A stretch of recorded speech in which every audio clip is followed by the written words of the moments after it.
Olá, eu sou o professor Diogo Comba, o Diogão da redação de Português e Literatura também. É assim que você me encontra nas redes sociais. Professor Diogo Comba.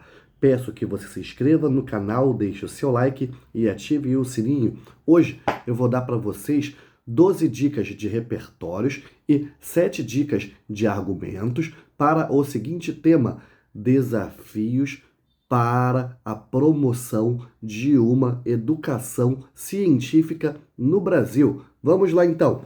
Repertório, vou te dar vários exemplos aqui de repertório da cultura pop. Primeiramente, você poderia citar o personagem Franjinha, lá da Turma da Mônica, um dos primeiros personagens criados pelo Maurício de Souza, inclusive, que ele era um cientista, certo? Estava sempre inventando uma série de apetrechos ao longo das historinhas. Segunda possibilidade, o professor Pardal, lá dos Caçadores de Aventuras, os DuckTales, que era aquela figura do cientista muitas vezes estereotipado.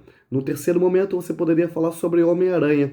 Tanto no Homem-Aranha do Tobey Maguire quanto no Homem-Aranha do Andrew Garfield, a gente vê que o Peter Parker é um jovem muito interessado por ciências, consegue até estágios para trabalhar na Oscorp Fundação, na Fundação Oscorp, que é onde ele acaba sendo picado pela aranha radioativa, certo? Lá no filme do Pantera Negra, a Shuri, que é a irmã do T'Challa, é a responsável por fazer uma série de aparatos tecnológicos para o traje do T'Challa, por exemplo. Em vez de ser aquela figura estereotipada do cientista como um homem idoso, colocaram o quê? Uma menina bem jovem. Num outro momento, você poderia falar tanto sobre Young Sheldon ou The Big Bang Theory. A figura do Sheldon sempre muito preocupada, muito imbuída no estudo das ciências. Tem até um momento de The Big Bang Theory que é muito engraçado, que é muito legal, quando ele e o Leonard vão até uma escola de ensino médio tentar incentivar o estudo de ciências por meninas adolescentes. Você também poderia citar o desenho O Laboratório do Dexter, se eu não me engano, um desenho do Cartoon Network, lá do iniciozinho dos anos 2000. Mais uma vez, a figura de uma criança encarnando um cientista. Um desenho que eu gostava muito dos anos 90 era o De Volta para o Futuro, uma adaptação do filme, daquela trilogia muito popular na sessão da tarde, que tinha sempre lá o quê? A figura do cientista com o DeLorean, que é aquele carro que viajava no tempo, e fazendo várias outras experiências. Eu gostava que no final do desenho aparecia uma espécie de live action do doutor ensinando algumas experiências que a gente poderia até fazer em casa. Tipo um programa muito popular que dessa época também, que era o Mundo de Big Man, se eu não me engano. Você poderia falar agora também de uma animação da Disney, Big Hero 6. Eu não me lembro tanto dessa animação, tenho certeza que vocês se lembram. Você pode igualmente comentar sobre um filme chamado Perdido em Marte. O filme se passa num futuro não muito distante, um astronauta fica preso em Marte, mas graças aos conhecimentos que ele tinha de engenharia, botânica e afins, ele consegue se virar. Você pode observar que eu estou falando aqui várias possibilidades, vários repertórios que não são brasileiros.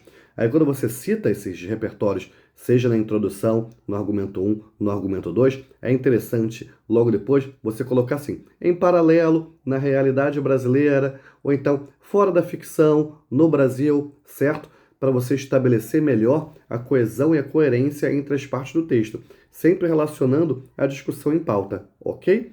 Depois, Estrelas Além do Tempo, que mostra uma série de dificuldades enfrentadas por mulheres lá na NASA. Ainda você pode falar sobre Interestelar, que fala de fatos científicos de modo lúdico, certo? Fazendo com que as pessoas se identifiquem, se atraiam cada vez mais. E por último, você pode falar sobre o filme O Menino que Descobriu o Vento, se eu não me engano, disponível lá na Netflix. Olha só isso.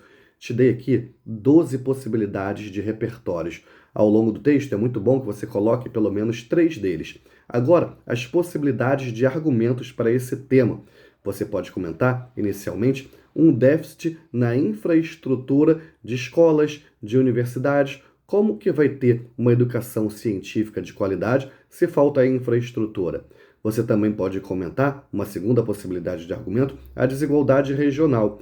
Já teve um tema de redação do Enem que falava sobre a desigualdade entre as regiões do Brasil. O que é que acontece? É menos difícil se promover ciência em grandes centros como Rio, São Paulo, entre outros, do que em outros centros que muitas vezes, como a gente já comentou, falta essa infraestrutura. Além disso, existe pouca integração entre universidades e escolas. As escolas, principalmente quando se chega ao ensino médio, têm uma grande preocupação com o vestibular, têm uma grande preocupação com o Enem e não tem, muitas vezes, uma educação científica de qualidade. Aqui no Rio, a gente até tem o Cefet, tem a Federal de Química, tem a FATEC, só que, muitas vezes, eles têm uma preocupação, acima de tudo, contra a formação de mão de obra. Continuando, a gente também poderia falar sobre a carência de políticas públicas contínuas. A gente tinha até um governo recente, o programa Ciência Sem Fronteira, que infelizmente não teve prosseguimento, ok?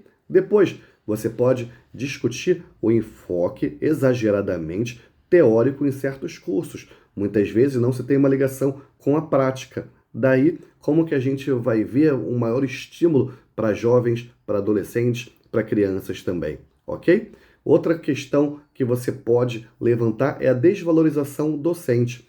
Muitas pessoas não se sentem mais atraídas para a carreira docente em áreas como matemática, física, química, biologia, ou ainda, se você entender certas áreas das ciências humanas, das ciências da língua, como uma ciência propriamente dita. Muitas vezes o docente ganha mal, a pessoa dando aula ganha mal e acaba migrando para outras áreas.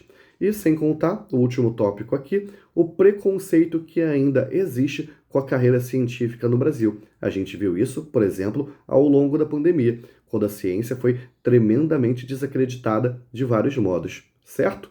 Enfim, espero que vocês tenham gostado. Como a gente já comentou, a gente viu aqui 12 possibilidades de repertório e 7 possibilidades de argumentação. Se você tiver mais alguma, por favor, deixa aí nos comentários. Que a força e a inspiração estejam com vocês, sem dizer adeus jamais.